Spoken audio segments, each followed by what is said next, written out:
Olá, pessoal! Bem-vindo mais uma vez a este curso de autoconhecimento. Hoje veremos um tema muito interessante. É o tema número 33 do ciclo de 50 conferências que constituem a primeira parte, ou fase A, deste curso de autoconhecimento que visa dar-nos as ferramentas necessárias para despertar a nossa consciência e realmente nos conhecermos. Hoje falaremos sobre duas leis muito interessantes, que são a lei das oitavas e a lei da entropia. O objetivo de estudar este tema é sabermos como funcionam essas duas leis de força, como nos sujeitam e como, conhecendo-as, podemos utilizá-las para ascender. Isto, através do uso sábio das oitavas musicais e do combate à entropia, que é aquela lei que sempre busca nos igualar ao resto da humanidade. Para que, com isso, evitemos descer em nosso caminho rumo à autorrealização íntima do nosso ser, e que possamos atingir esse objetivo em uma só existência.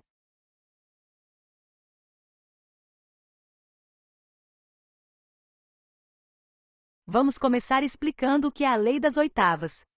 A lei das oitavas nos ensina a ascender, nos mostra onde estagnamos, por quê e como continuar ascendendo até a meta final, além de nos permitir entender como funcionam as leis da força. A lei das oitavas ou a corrente do som, ou corrente da vida são a mesma coisa. Se olharmos para a escala musical Dó, Ré, Mi, Fá, Sol, Lá, Si, vemos que ela é composta por 7 notas. E que, para passar de um Dó mais baixo para um Dó mais alto, é necessário subir mais uma oitava. Chamaremos esta escala de corrente da vida, na qual todos os seres humanos estão diretamente envolvidos, bem como por ela submetidos. Vemos que quando começamos a cantar uma escala musical Dó, Ré, Mi, ao chegarmos à nota Mi encontramos a primeira pausa entre as notas Mi e Fá, e então as próximas 3 notas, Fá, Sol, Lá, vão juntas. Mas quando chegamos na nota Lá, encontramos uma segunda pausa entre Lá e Si.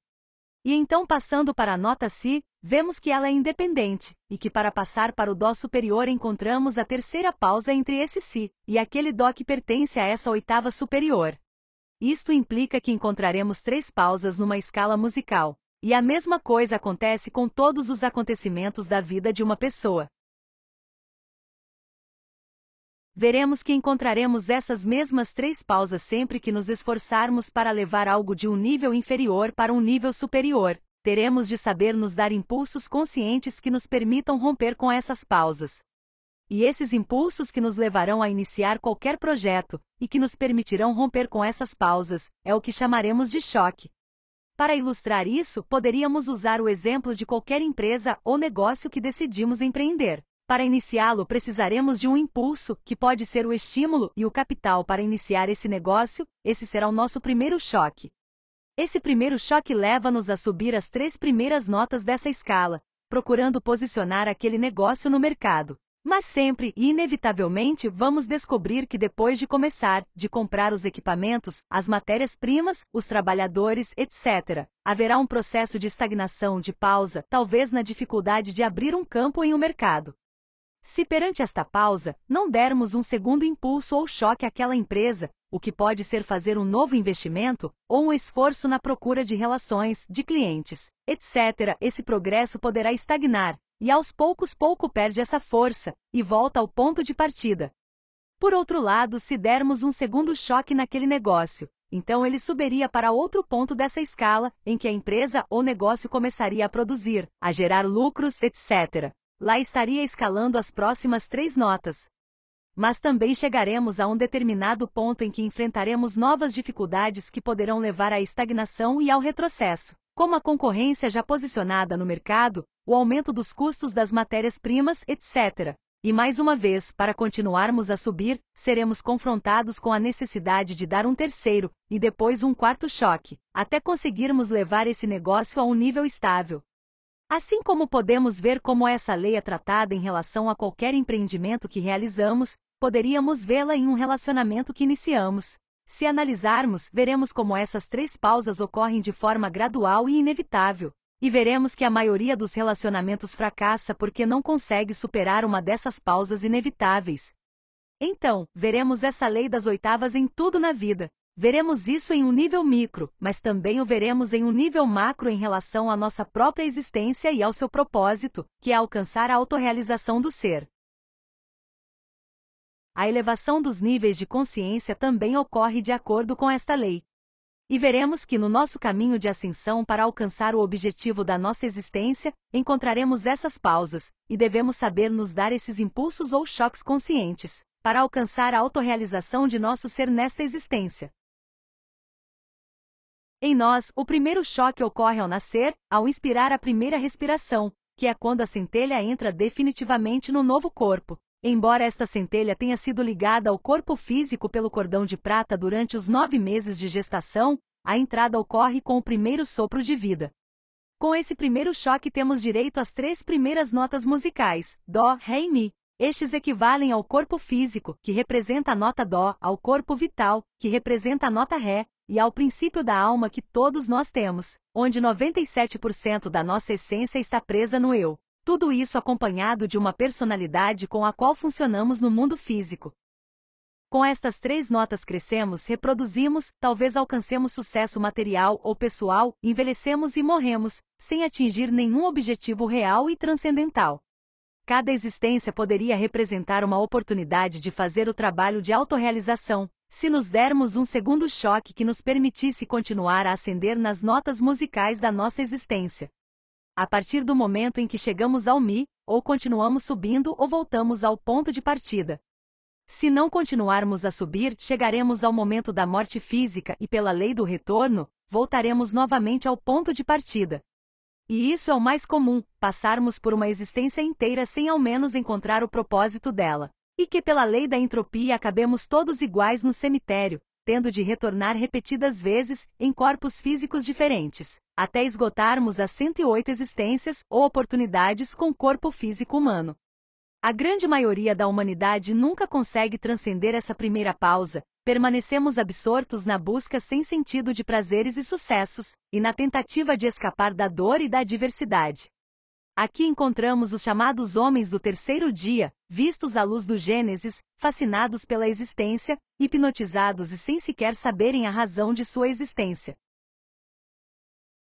Para transcender essa primeira pausa, precisamos receber aquilo que nos dará esse segundo choque, esse impulso, que nos permitirá romper com essa pausa e continuar subindo a escada em direção ao nosso ser. Temos a possibilidade de nos dar esse segundo choque ao receber o conhecimento objetivo, o conhecimento dos 3 fatores da revolução da consciência, que são a morte psicológica, o nascimento espiritual e o sacrifício pela humanidade. Lá descobriremos que nossa existência tem um propósito muito maior do que vimos até agora. E são realmente muito poucos os que, entre tantas teorias e escolas pseudo-esotéricas que existem, conseguem encontrar o conhecimento puro. De 1000 que procuram, um encontra. Mas se somos aquele entre 1000 que consegue encontrar o conhecimento objetivo numa existência, nesse momento 2 caminhos se abrem para nós. Desde então, ou praticamos e continuamos avançando, ou não o praticamos e o transformamos em uma crença. Alguns receberão esse conhecimento e seguirão o caminho do crente, terão isso como apenas mais uma teoria, não o praticarão. E, portanto, não vão usar isso como aquele impulso ou choque para começar a subir as próximas notas, visto que de 1000 que o encontram, apenas um o segue. Realmente são muito poucos os que começam a praticar o conhecimento e que, graças à experimentação e verificação do conhecimento, recebem aquele segundo choque que lhes permite começar a avançar no despertar da sua consciência e na criação dos seus corpos internos. Aqueles que seguem o caminho do prático são aqueles que começam a ascender através das notas Fá, Sol e Lá, pois farão a regeneração através do sexo dos 2 primeiros corpos, e criarão seus corpos astral, mental e causal, tornando-se assim verdadeiros homens com verdadeira constituição interna. São estes que criam definitivamente a sua alma humana e se tornam os chamados homens do 6º dia, homens feitos à imagem e semelhança de Deus, assim realizando aquele processo que internamente se chama Gênesis, ou criação a partir das águas, no trabalho de ascensão pela primeira montanha, que consiste na criação dos corpos solares. No entanto, nesse ponto ocorre a segunda pausa. Neste ponto, a primeira parte deste trabalho está apenas sendo concluída. Mas quando iniciamos o processo de criação do corpo causal, somos apresentados ao teste da escolha do caminho. Aqui teremos de escolher entre o caminho para o Nirvana e o caminho direto.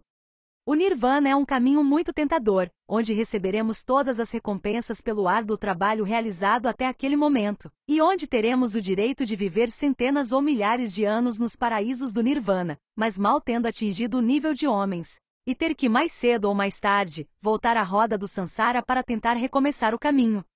Aqueles que trilharam este caminho traíram o seu Cristo íntimo, pois somente trilhando o caminho direto poderá nascer em nós aquela força chamada Cristo, que nos levará de homens ou anjos a super-homens ou mestres ressuscitados.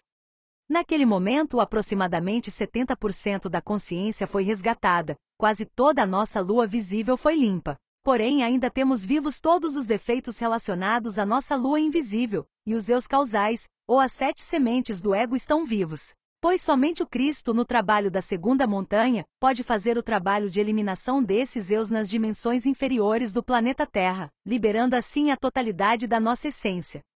Infelizmente, a grande maioria segue o caminho do Nirvana. Dos 1000 iniciados que chegam a esse ponto, 999 escolhem o caminho do Nirvana, cumprindo aí a terceira parte daquela frase de Cristo que conclui dizendo: dos 1000 que me seguem, um é meu.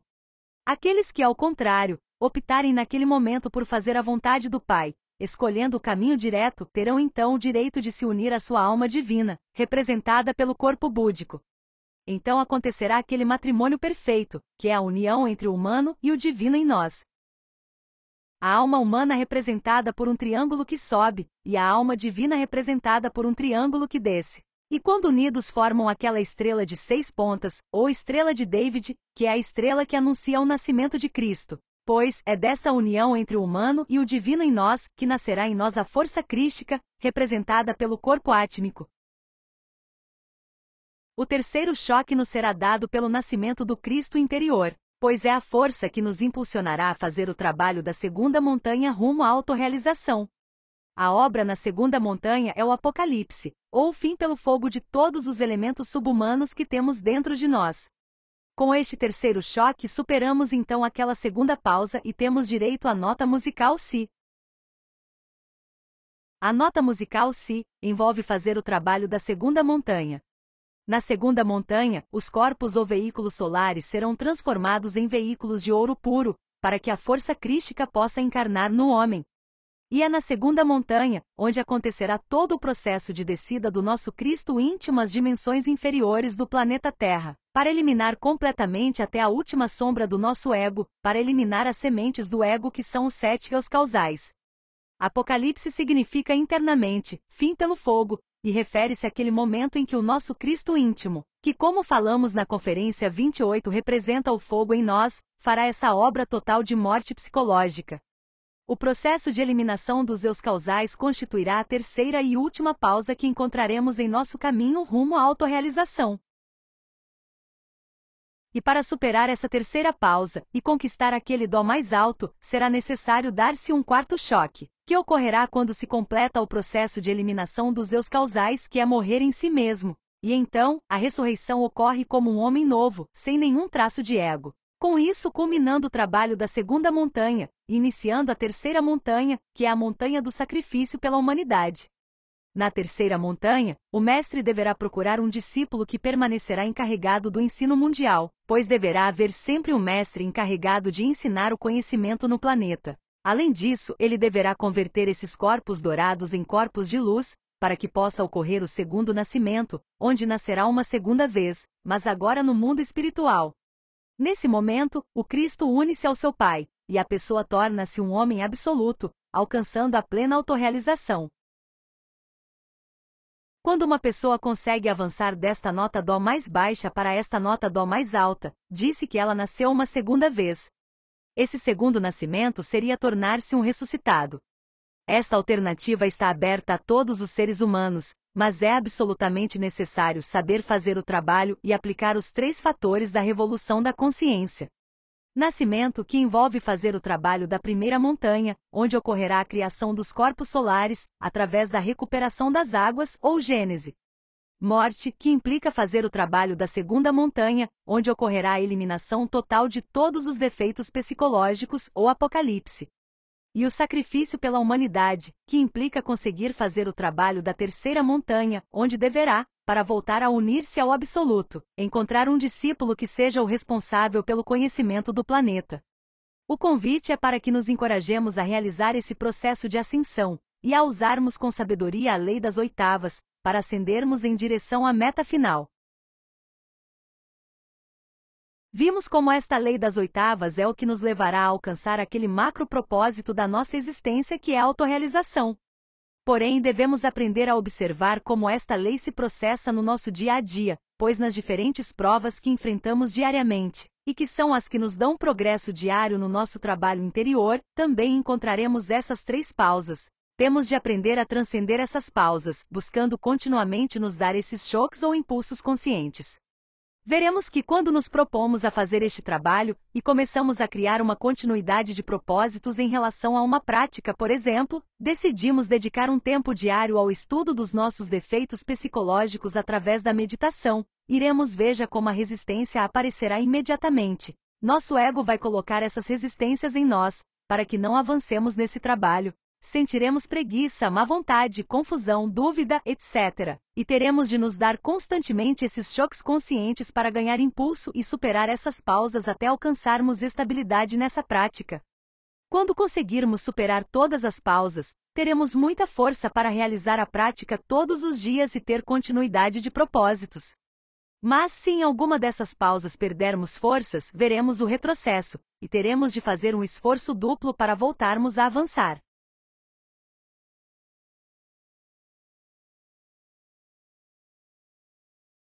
Vejamos agora esta outra lei que é a lei da entropia. Esta lei também é chamada de lei da equalização. Tudo neste mundo físico está sujeito a esta lei. Vemos que se colocarmos uma panela cheia de água quente ao lado de outra cheia de água fria, veremos como a entropia se precipita. A troca de calor e frio e finalmente ambos acabam tendo a mesma temperatura.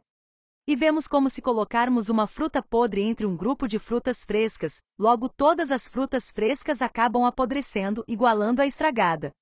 É isso que esta lei faz, ela sempre tenderá a nos equalizar ao mais baixo, a equalizar todos nós no nível vibracional mais baixo possível. Mas devemos saber que esta lei cumpre uma função muito importante, que é nos dar a resistência necessária para que possamos desenvolver forças. Vemos que uma pessoa que deseja desenvolver força física necessita de elementos ou pesos que representem a resistência que a levará a desenvolver os músculos e a força que necessita. Da mesma forma, para desenvolver força emocional, mental e sexual, precisamos aprender a superar nossas fraquezas, superando constantemente a entropia degenerativa. Mas acontece que ninguém sabe usar essa lei de forma consciente, as pessoas costumam desistir na primeira resistência que encontram. Gostamos que seja fácil, e o mais fácil é descer. Milhões de pessoas estão presas no caminho da entropia. Como não trabalham sobre si mesmos, degeneram-se cada vez mais, as suas mentes atrofiam-se, os seus centros energéticos ficam cada vez mais desequilibrados, estão cada vez mais sujeitos aos vícios, ao materialismo, à pornografia e à violência. Podemos observar essa lei se processando em nós quando desejamos impensadamente fazer o que todo mundo faz, o que é popular. Vivemos olhando quais séries são mais populares para assistir, procuramos a celebridade da moda para imitar, ou caímos na busca incessante por prazer e dinheiro, como todo mundo faz. Podemos perceber como caímos na entropia quando vemos amigos criticando alguém, ou fofocando sobre a vida de alguém, e imediatamente participamos. Queremos saber o que todos estão dizendo e também dar a nossa opinião. Também podemos perceber quando chegamos em casa de bom humor e descobrimos que há uma briga entre nossos parentes, e isso nos irrita, e acabamos chateados e furiosos, e não percebemos como a lei da entropia nos fez igual ao meio ambiente. O problema de entrar na entropia é que perdemos o impulso que tínhamos para avançar em nosso trabalho interno, e movidos por essa lei, acabamos todos iguais. Acabamos sempre por chegar ao fim da nossa vida sem ter passado por um processo de libertação e despertar da nossa consciência. E não importa se conseguimos acumular muita fama ou riqueza, e se quando morremos somos enterrados num caixão de ouro, ou se morrermos pobres e formos enterrados numa simples caixa de madeira. Acabaremos tão ossudos, um quanto o outro. A lei da entropia imula todos nós no Tártaro. E todas as coisas estão marcadas pela lei da entropia, ela se encontra em tudo. Vemos os mares transformados em lixões, os rios poluídos, os peixes morrendo, a atmosfera contaminada pela poluição atmosférica, os frutos adulterados da terra. Essa é a lei da entropia. E toda a humanidade está seguindo esse caminho. Então, como vamos evitar cair ainda mais na entropia? Como vamos superar esta resistência e avançar o nosso nível de trabalho interno em oitavas mais altas? Pois bem, só através da transformação é possível superar a entropia, e alcançamos a transformação quando estamos dispostos a sacrificar os nossos desejos egóicos, que são aqueles que sempre nos colocam na entropia. Quando conseguimos observar qual é o defeito que está agindo dentro de nós, e que quer nos levar a perder forças, a errar, seja preguiça, ganância, luxúria, raiva, inveja, seja o que for, e eliminamos isso, é como alcançamos a transformação. Vale a pena relembrar aqui o que aprendemos na conferência anterior em que falamos sobre mudança radical. Depois de identificarmos um defeito dentro de nós, devemos decidir ser radicais e nunca mais alimentá-lo. Se sacrificarmos o desejo, se nos recusarmos a alimentar o ego, então o resultado é a transformação, é a liberdade. Nossa força está presa no desejo, e quando negamos a nós mesmos, quando sacrificamos o desejo, então recuperamos a força para seguir em frente. O resultado do sacrifício dos nossos defeitos será sempre o desenvolvimento em nós, da virtude contrária ao defeito.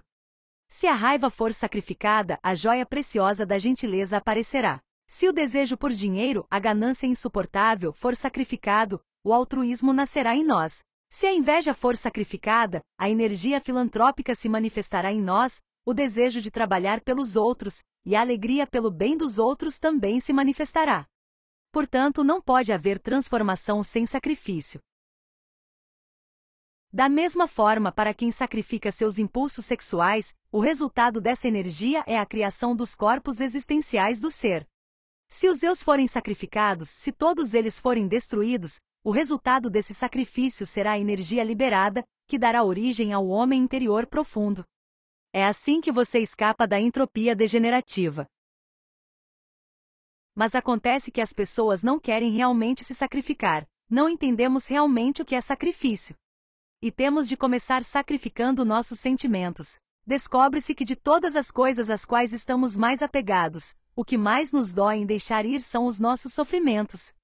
As pessoas estão dispostas a sacrificar os seus prazeres, até os seus vícios e o seu dinheiro, sacrificariam tudo, mas não os seus sofrimentos e dores, porque os amam muito. E o sofrimento é aquela forte resistência que sempre nos leva a perder qualquer força com a qual pretendemos avançar em qualquer aspecto. É simplesmente nos observarmos quando estamos em estado de melancolia, tristeza, depressão, angústia, ressentimento, raiva, etc. E observar como tendemos a nos deleitar com esse estado, como buscamos em nossas mentes mais justificativas e desculpas para continuar alimentando esses sentimentos dentro de nós. O sofrimento nos leva aos níveis vibracionais mais baixos e nos faz perder todo o ânimo e força para buscar despertar nossa consciência. Então, se começarmos sacrificando nossos sentimentos, nossos sofrimentos, poderemos dar um grande passo para superar a lei da entropia. É por isso que nunca devemos admitir que o sofrimento permaneça em nós mesmos. Nunca devemos pensar em sofrimento. Quando alguém sacrifica seus sofrimentos, quando erradica de si mesmo os eus que os produziram, e os sofrimentos permanecem sacrificados, pois o eu do sofrimento deve ser erradicado. Essa energia que daí resulta é a transformação, porque nasce um homem diferente, que vence a lei da entropia. Para terminar, quero mencionar algo sobre os sacrifícios e como eles servem de impulso para seguir em frente. Devemos ter em mente que quando nos sacrificamos pelos outros, quando ajudamos os outros para que eles também despertem sua consciência, e para que também possam se transformar e avançar espiritualmente, recebemos em troca muita força para podermos avançar em nosso próprio trabalho interno. Esse amor que demonstramos trabalhando pelo bem dos outros de forma altruísta, compensa com força para avançarmos em nosso trabalho interior. Lembro-lhes que não pode haver transformação sem sacrifício. E bem, esse foi o assunto de hoje. Obrigado a todos aqueles que assistiram a esta conferência. Espero que tenha ajudado você a aprender como desenvolver força para fazer seu próprio trabalho.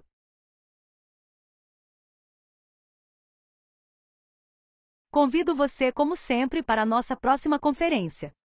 Essa conferência é um complemento ao tema que vimos hoje, pois nesta vimos como desenvolver força para o trabalho, e na próxima conferência, intitulada O Centro Permanente de Gravidade, veremos como conseguir uma continuidade de propósitos. Isso para que possamos dedicar toda a nossa existência ao trabalho interior, alcançando um centro de gravidade permanente em torno da nossa consciência. Até a próxima vez!